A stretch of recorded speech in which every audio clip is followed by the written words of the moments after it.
I didn't sign up for this. That's what the text said. Just 5 words underneath a screenshot of our empty joint account. My name is Ethan, 32 years old, a lead mechanic at Hamilton's Auto in Spokane. 4 hours earlier, I'd been sitting in a doctor's office hearing words like lymphoma, treatment, and survival rates. Stage 2. Treatable, but still a long way to go. I called Mia from the parking lot, told her to meet me at home so we could talk. She said she was busy, running an errand, would be back later. When I got home, half the closet was empty. Her suitcase was gone. Wedding photos were taken off the nightstand. Then the text came, along with a screenshot showing that she had transferred our entire savings, $38,000 we'd saved over 5 years, to an account in her name alone.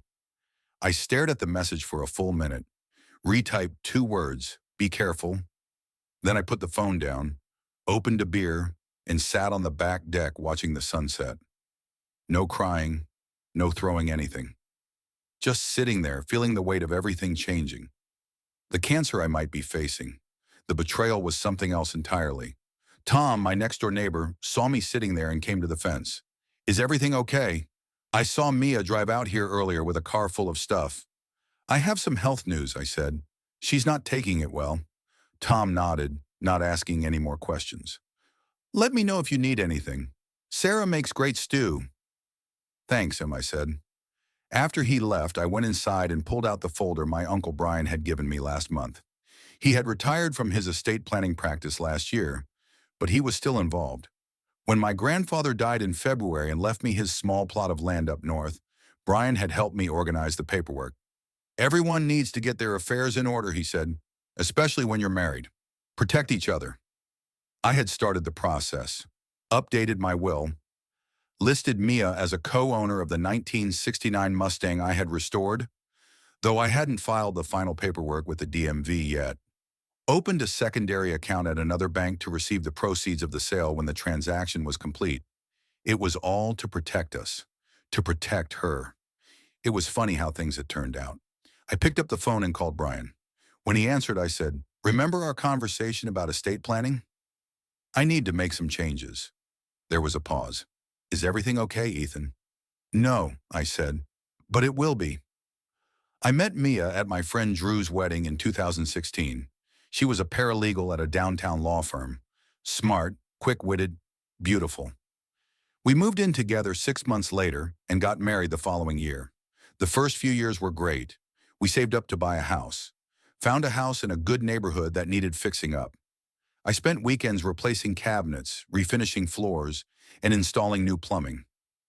Mia picked out paint colors and furniture, posted before and after photos online, called us a renovation success story. My dad died when I was 13. My mom raised my sister and me on her teacher's salary. We were taught to work hard, live within our means, and always have a backup plan. After my mom died 2 years ago, that backup plan became even more important to me. Mia comes from a different family. Her parents gave her everything: college tuition, new cars every few years, a down payment on a house. They never understood why she married a mechanic. Her dad, a corporate lawyer, always introduced me as Mia's husband instead of using my name. Looking back, I see the cracks forming long before I was diagnosed. 3 months ago, Mia started talking about moving to Seattle. Said there were better opportunities there. I resisted. My job was stable. We had friends here.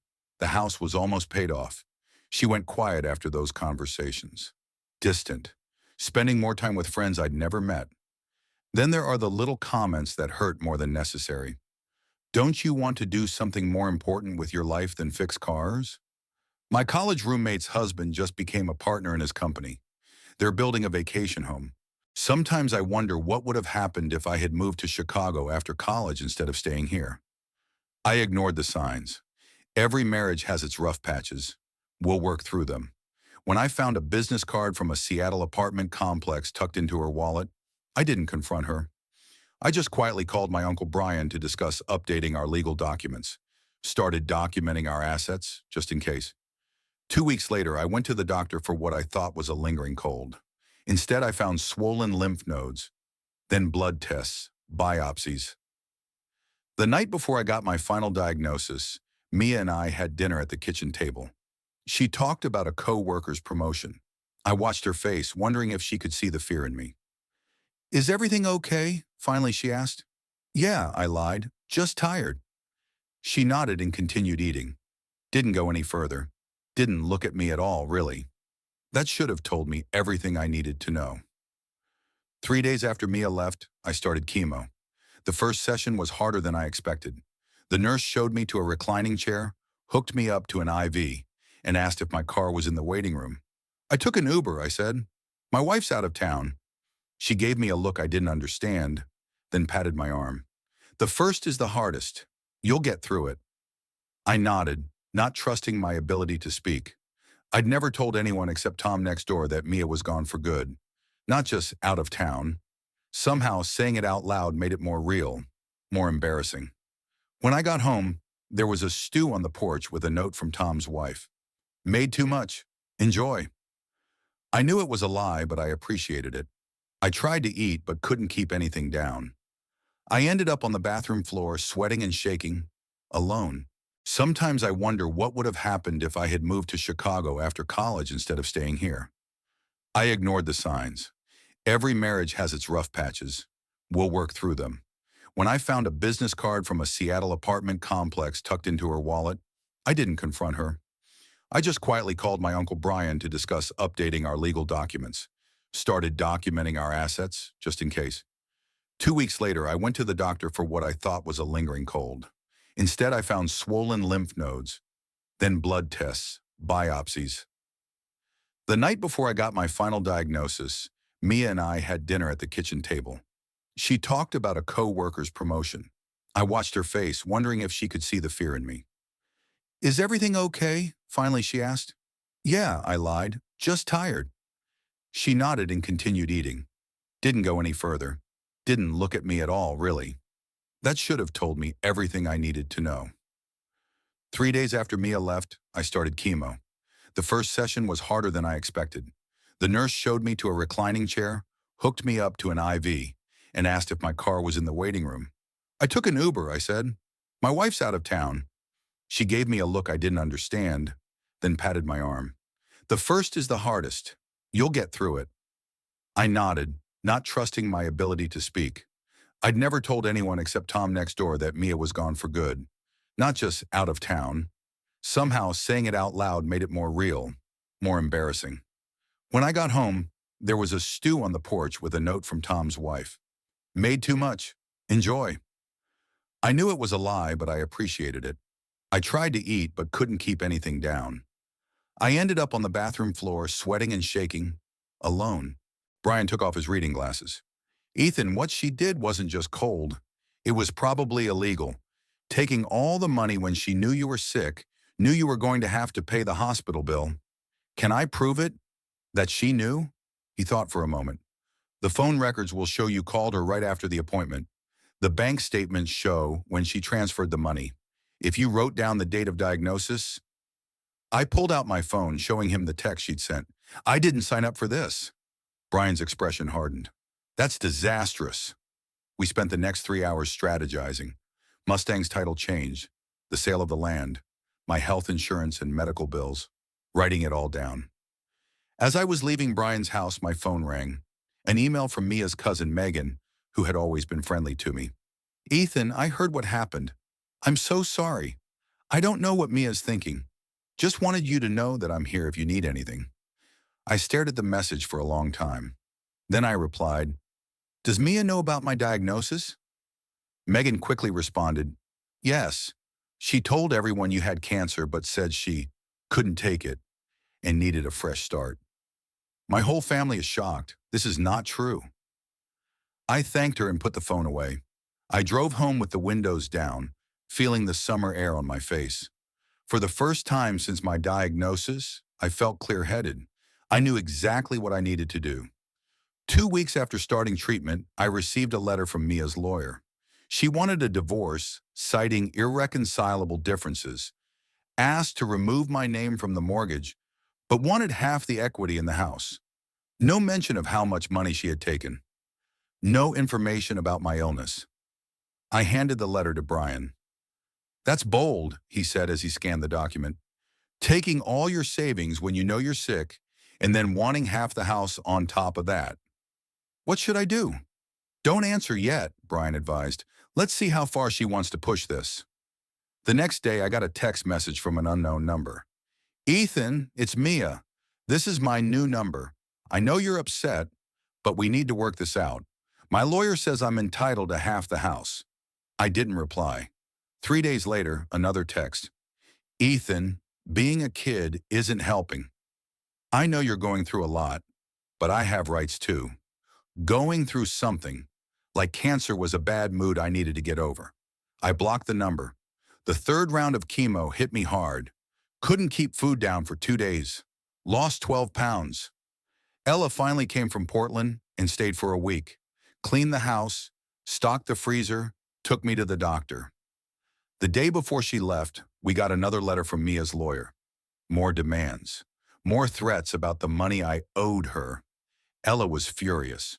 After what she did? She's lucky you haven't taken her to court for the money she stole. We'll get there, I said. The next week, I got a certified letter from the bank. Mia had tried to take me off the joint credit card but couldn't without my signature. She also tried to access our safe deposit box, the one that contained the house title, the Mustang title, and my grandfather's will. The bank refused to let her in because she couldn't produce a second key, my key. I called Brian immediately. She's getting desperate, he said. Maybe she realized she left something unfinished. What's my next move? Let's close that safe. Move everything to a new safe that's just in your name. And I think it's time to file for a title change on the Mustang. I took a sick day, though every day was a sick day now. Went to the bank, closed the safe, opened the new one, went to the DMV, removed Mia's name from the never-completed title. That night, another text from a new number. You changed the title on the Mustang? That car's half mine. You put my name on it. I stared at the text. How could she know? I'd only filed the paperwork that morning. Then it hit me. She must have someone at the DMV giving her the information. Or the bank. Someone watching my movements. I called Brian. I think she has help. Someone told her what I'm doing. Brian was silent for a moment. Her dad has connections. He can't be ignored. What do I do? Give them false information, Brian said. Let's set a trap. The next day, I called the real estate agent who was handling the sale of my grandfather's land. Asked her to put the process on hold. Made sure to mention in the call that I was exploring other options for liquidating the assets. Then I called my investment bank, where I had a small 401k from my previous job. Asked about the early exit process. Made it clear that I was considering all options due to medical expenses. I waited to see what Mia would do next. 2 days later, her attorney sent a new letter asking for a portion of any proceeds from the sale of the inheritance and an equitable distribution of all retirement accounts. Brian smiled as I showed him the letter. She took the bait. Now we're going to turn the cards, he said. I spent the next month focusing on my health. The treatments were brutal, but the doctors seemed cautiously optimistic. My hair was falling out. I'd lost 30 pounds, but my numbers were improving. Ella came every weekend. Tom and Sarah from next door visited daily. My boss cut my hours but kept my health insurance intact. I had survived both cancer and Mia's death. Some days were harder than others. There were nights when I woke up and reached for someone and couldn't find them. But mostly I focused on the next step, the next treatment, the next move in Mia's game. Brian called Tuesday morning. We got the documents from her bank. Do you want to guess what she did with your money? Tell me. Moved it into a new account, then immediately wrote a check for $30,000 to her parents. I sat down. Why would she do that? My guess, trying to hide it, making it harder to track or recover. Could she do that? No, Brian said. That's the beauty of it. She transferred the money together during a known medical crisis, then tried to hide it through a third party. The judge would hate that. I thought about it. I don't want a protracted legal battle, Brian. I don't have the energy for that right now. Trust me, it won't get that far. When her lawyers see what we have, they'll settle. 2 days later, as I was leaving the treatment room, I saw a familiar car in the hospital parking lot, a silver BMW. Mia's father. He was behind the wheel, looking out the hospital entrance, watching me. I walked straight to his car, knocked on the window. He rolled it down, his face calm in that lawyer mask I knew so well. "Ethan, you look unwell. Cancer will do that.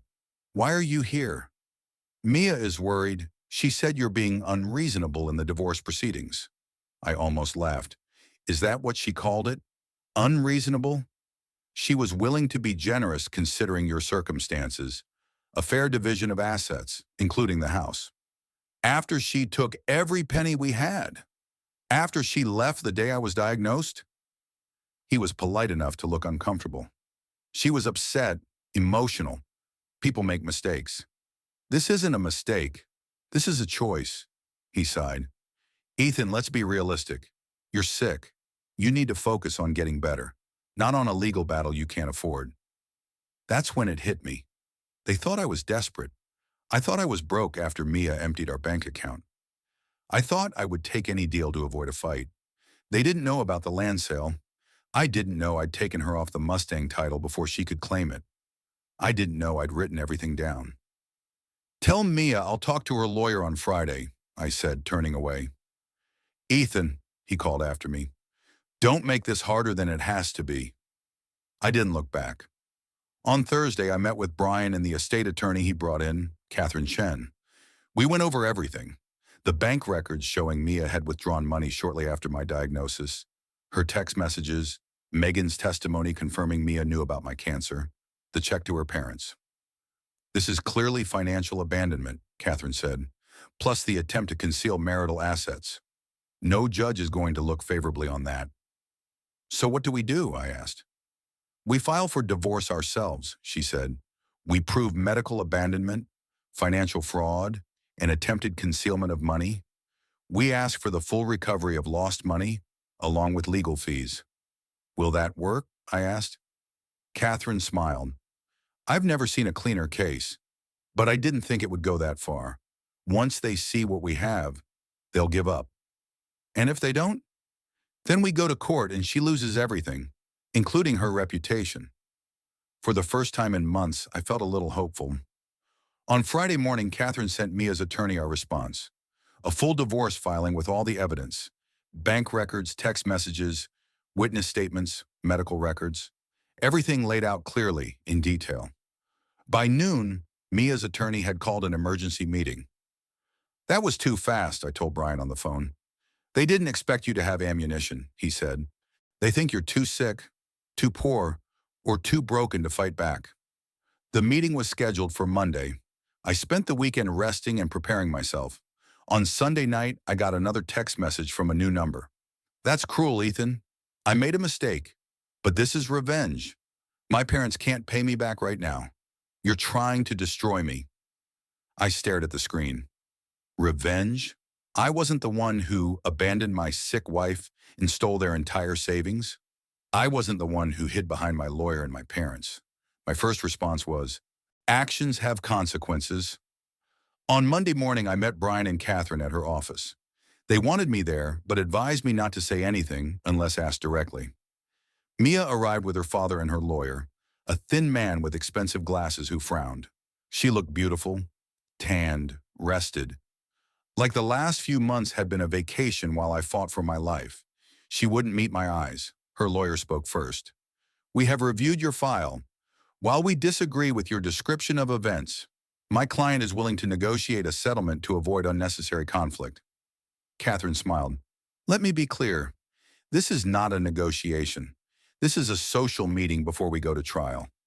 Your client abandoned her husband when he was diagnosed with cancer, drained the joint account, tried to hide the money through her parents, and then demanded more assets. We have it all documented." Mia shifted in her chair. Her father leaned forward. "Surely we can work out a reasonable settlement." "Your daughter transferred her husband's emergency medical funds to you," Catherine interrupted. "We have records of the check. Will you return it today, Or will we add you to the suit for fraudulently obtaining marital assets? The room fell silent. Mia's attorney cleared his throat. What exactly are you asking for? Catherine laid out our terms. Full repayment of the $38,000. Mia relinquishes all rights to the house, the Mustang, my grandfather's land, and my retirement accounts. She will be responsible for all legal fees. In exchange, I will not pursue criminal charges of financial fraud and abandonment. This is robbery, Mia's father muttered. No, Catherine replied calmly. Robbery is what your daughter did. This is justice. The meeting ended when Mia's lawyer asked for 48 hours to consider our terms. As we left the conference room, Mia tried to get my attention. I walked past her without slowing down. In the elevator, Brian squeezed my shoulder. You did a good job there. I didn't do anything, I said. Just sat there. Sometimes that's the hardest part, he replied. 2 days later, Catherine called. Mia had accepted all of our terms. Her parents would return the entire $38,000 within 30 days. She would sign papers giving up all rights to our property. It's over, Catherine said. You won.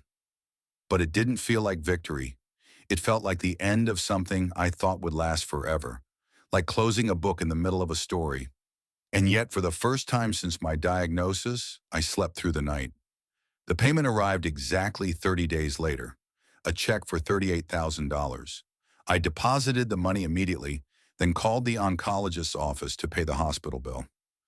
The nurse who had been with me since my first treatment, Julia, was at the front desk when I arrived. You're looking better, she said. The numbers have been better this past week. Feeling better too, I said, handing over the check. She glanced at the amount. Did insurance cover it? Something like that. The divorce was finalized a week later. I signed the papers in Catherine's office, feeling strangely empty. Not sad, not angry, just done. Now what? Brian asked as we left the building. Finish treatment, feeling better. Figure out what's next. He nodded. The land sale closes next month.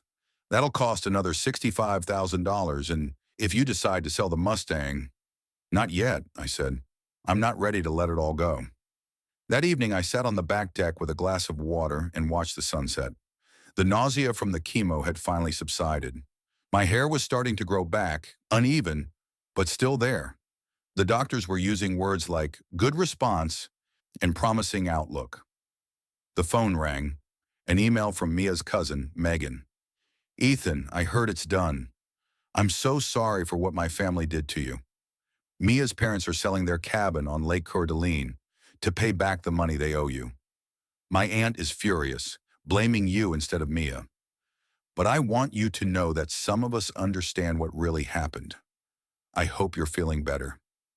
You deserve it. I put the phone away without answering. There was no need to get involved in Mia's family drama anymore. It was time to focus on healing, on rebuilding, on whatever came next. 6 months later, the oncologist said the words I'd been waiting for. Complete remission. I sat in her office letting the news sink in. Not cured.